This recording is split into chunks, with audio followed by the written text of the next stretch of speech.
ନମସ୍କାର, ଜୟ ଜଗନ୍ନାଥ। ଆଜିର କେତେ ଗୁଡ଼ିଏ ଅନୁଚିନ୍ତା।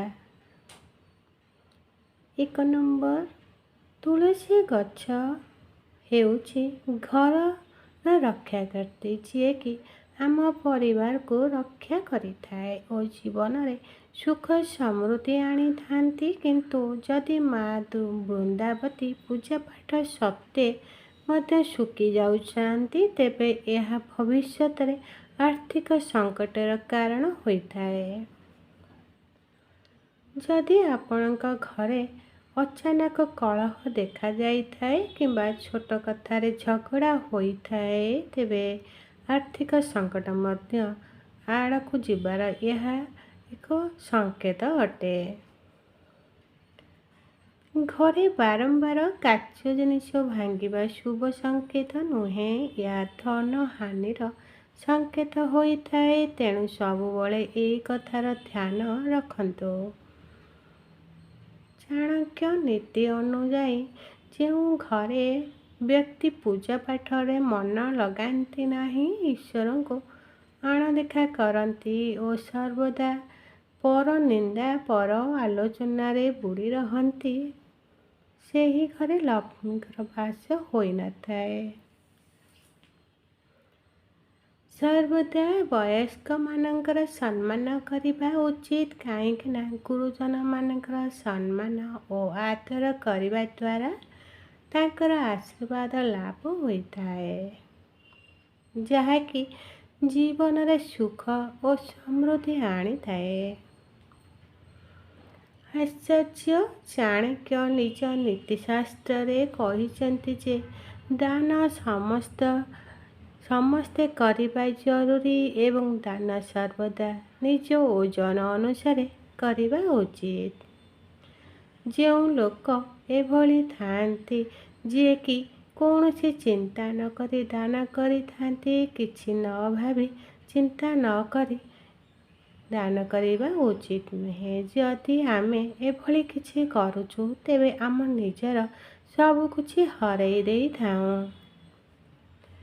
ଏଭଳି କରୁଥିବା ବ୍ୟକ୍ତି ନିଜେ ଋଣ ଭାରରେ ବୁଡ଼ି ହୋଇଯାଆନ୍ତି।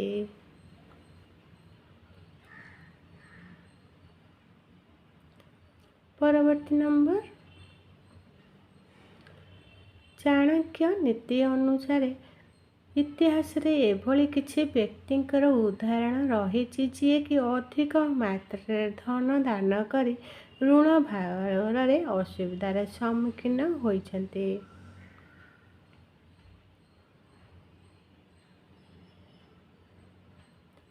ପରବର୍ତ୍ତୀ ନମ୍ବର, ଚାଣକ୍ୟଙ୍କ ନୀତି ଅନୁସାରେ ବ୍ୟକ୍ତି ବ୍ୟର୍ଥ ଖର୍ଚ୍ଚ ଠାରୁ ଦୂରେଇ ରହିବା ଉଚିତ, କାହିଁକି ନା ବ୍ୟର୍ଥ ଖର୍ଚ୍ଚ କରିବା ଦ୍ୱାରା ମଣିଷ ଜୀବନର ଦରିଦ୍ର ଆଡ଼କୁ ଅଗ୍ରସର ହୋଇଥାଏ।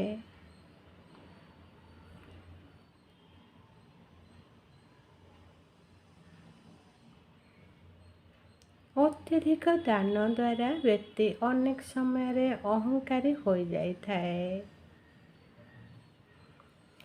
ପରବର୍ତ୍ତୀ ନମ୍ବର, ଅପରାଜିତା ଗଛ ଲଗାଇବା ଦ୍ୱାରା ଘରକୁ ପଜିଟିଭ୍ ଏନର୍ଜିର ଆଗମନ ହୋଇଥାଏ, ଯେଉଁ କାରଣରୁ ଘରକୁ ସକାରାତ୍ମକ ଶକ୍ତି ଆଗମନ ହୋଇଥାଏ।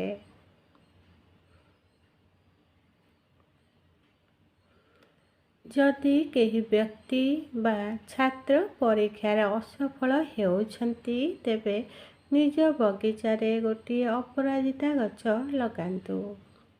ଦେଖିବେ ସଫଳତାର ଲାଭ କରିବେ। ପରବର୍ତ୍ତୀ ନମ୍ବର, ଅପରାଜିତା ଗଛ ଘର ଅଗଣାରେ ଲଗାଇବା ଦ୍ୱାରା ଆର୍ଥିକ ସ୍ଥିତିରେ ସୁଧାର ଆସିଥାଏ ଓ ମାତାଙ୍କର କୃପା ଲାଭ ହୋଇଥାଏ। ଏହା ଛଡ଼ା ସାମାଜିକ ସ୍ଥିତିରେ ସୁଧାର ଆସିଥାଏ। ଯଦି ଆପଣ କୌଣସି କଥାକୁ ନେଇ କ୍ଲେଶ ଦେଖା ଦେଉଛନ୍ତି, ତେବେ ଆପଣ ଅପରାଜିତା ଗଛ ଲଗାନ୍ତୁ। ଏହାଦ୍ୱାରା ଗୃହରେ କ୍ଲେଶ ଦୂର ହୋଇଥାଏ। ପରବର୍ତ୍ତୀ ନମ୍ବର, ଅପରାଜିତା ଲଗାଇବା ସମୟରେ ଦିଗର ନିହାତି ଧ୍ୟାନ ରଖିବା ଉଚିତ। ଏହାକୁ ଘରର ଦକ୍ଷିଣ ପଶ୍ଚିମ ଦିଗରେ ଲଗାଇବା ଦ୍ୱାରା ଫଳପ୍ରଦ ହୋଇଥାଏ। ଏହି ଗଛଟିକୁ ଗୁରୁବାର ଓ ଶୁକ୍ରବାର ଲଗାଇବା ଖୁବ୍ ଶୁଭ ହୋଇଥାଏ। ପରବର୍ତ୍ତୀ ନମ୍ବର, ବାସ୍ତୁଶାସ୍ତ୍ର ଅନୁସାରେ ଘରର ଉତ୍ତର ଦିଗରେ ୱାଟର ଫାଉଣ୍ଟେନ୍ ରଖିବା ଖୁବ୍ ଶୁଭ ଅଟେ। ଏହି ଦିଗରେ ପାଣି ସହିତ ଜଡ଼ିତ ଯେକୌଣସି ଜିନିଷ ରଖିବା ଶୁଭ ହୋଇଥାଏ। ଏପରି କରିବା ଦ୍ୱାରା ଘରେ ସକାରାତ୍ମକ ଶକ୍ତି ଜାଗ୍ରତ ହୋଇଥାନ୍ତି। ଏହାଛଡ଼ା ଚାକିରି ଓ ବ୍ୟବସାୟରେ ସଫଳତା ମିଳିଥାଏ।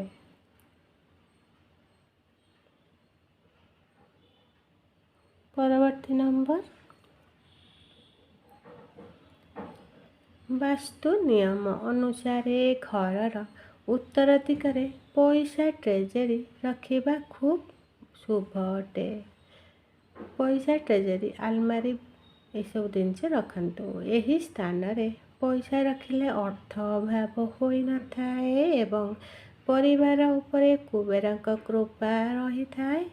କୁହାଯାଏ ଯେ ଉତ୍ତର ଦିଗରେ ପଇସା ରଖିଲେ ଧନ ଆଗମନର ରାସ୍ତା ଖୋଲି ଯାଇଥାଏ। ପରବର୍ତ୍ତୀ ନମ୍ବର, ବାସ୍ତୁଶାସ୍ତ୍ର ଅନୁସାରେ ଘରର ଉତ୍ତର ଦିଗରେ ନଦୀ କିମ୍ବା ଝରଣାର ଫଟୋ ଲଗାଇବା ଶୁଭ ଅଟେ। ଏହାଦ୍ୱାରା ସକାରାତ୍ମକ ଉର୍ଜାର ଆଗମନ ହୋଇଥାଏ ଏବଂ ପାରିବାରିକ କଳହ ଦୂର ହୋଇଥାଏ ଏବଂ ସ୍ୱାମୀ ସ୍ତ୍ରୀଙ୍କ ମଧ୍ୟରେ ଭଲ ପାଇବା ବି ବଢ଼ିଥାଏ। ପରବର୍ତ୍ତୀ ନମ୍ବର, ବାସ୍ତୁଶାସ୍ତ୍ର ଅନୁସାରେ ଘର ଭିତର ଦିଗରେ ଆକ୍ୱାରିୟମ୍ ରଖିବା ଖୁବ୍ ଶୁଭ ହୋଇଥାଏ। କୁହାଯାଏ ଯେ ଉତ୍ତର ଦିଗରେ